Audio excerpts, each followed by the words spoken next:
m'appelle Charlotte, j'ai 24 ans, je fais ce métier-là depuis bientôt 3 ans.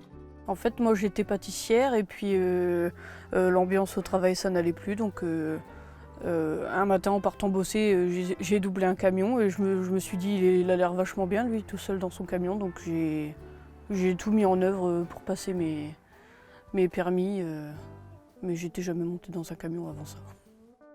Donc je me suis renseignée auprès des organismes de formation qui financent des permis avec le CPF, le FONGECIF. Puis comme c'est un métier qui a dû déboucher, mon dossier a été accepté tout de suite.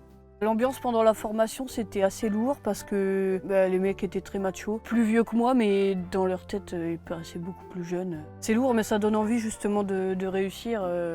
Puis bon, j'ai du répondant, donc... Ce qui m'a motivée à continuer et à pas baisser les bras, c'est assez spirituel aussi. L'envie d'être toute seule, de se donner les moyens d'arriver à faire quelque chose quand même. Enfin, c'est un gabarit quoi. Faut quand même faut quand même s'y sentir. Puis l'envie de partir la semaine, je suis toute seule avec mon chien, donc elle est avec moi toute la semaine. Au niveau du confort, c'est plutôt pas mal. Moi, je dors dans mon camion toute la semaine. Je vais pas dans les restaurants, je mange que dans le camion. J'ai la télé, je suis bien.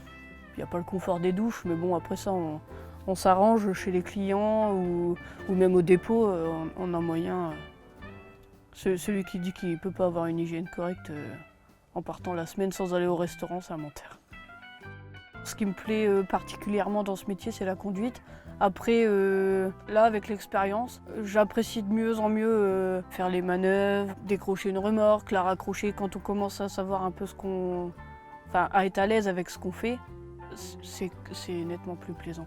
J'ai pas de marchandises de prédilection, je veux dire, le boulot c'est comme ça vient en fait. Je peux être amenée à faire du carton comme juste après faire des bobines, j'ai 12 bobines qui font 3 tonnes chacune.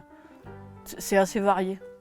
Quand tu dois sangler quelque chose qui est assez haut et tout ça, c'est parfois compliqué. Mais c'est aussi compliqué pour les hommes que pour les femmes. C'est l'apprentissage d'un nouveau métier, c'est pas pire pour une femme que pour un homme. Vraiment, le problème pour les femmes, c'est de trouver des toilettes. C'est juste ça. Moi, je vois que ça. Je m'appelle Laura Marion, j'ai 29 ans, j'habite à Feuquières dans l'Oise et je suis conductrice routier depuis 3 ans maintenant. J'ai travaillé 2 ans comme comptable dans une société. Et ensuite, j'en avais marre de la comptabilité, j'ai toujours voulu passer mes permis poids lourds. Donc du coup, je suis rentrée dans le transport.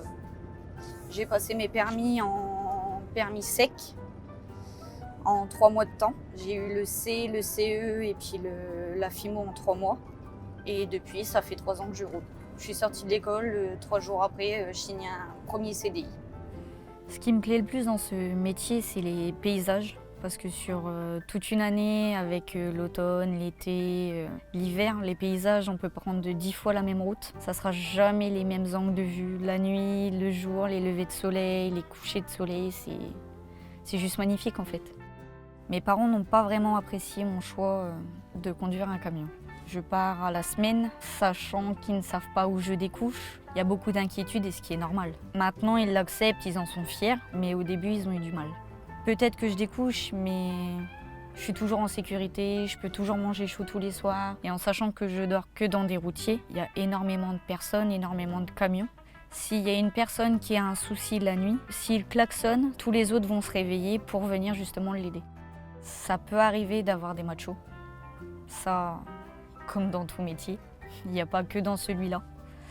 Mais les hommes, et même des femmes, parce que j'en rencontre énormément aussi, sont très solidaires.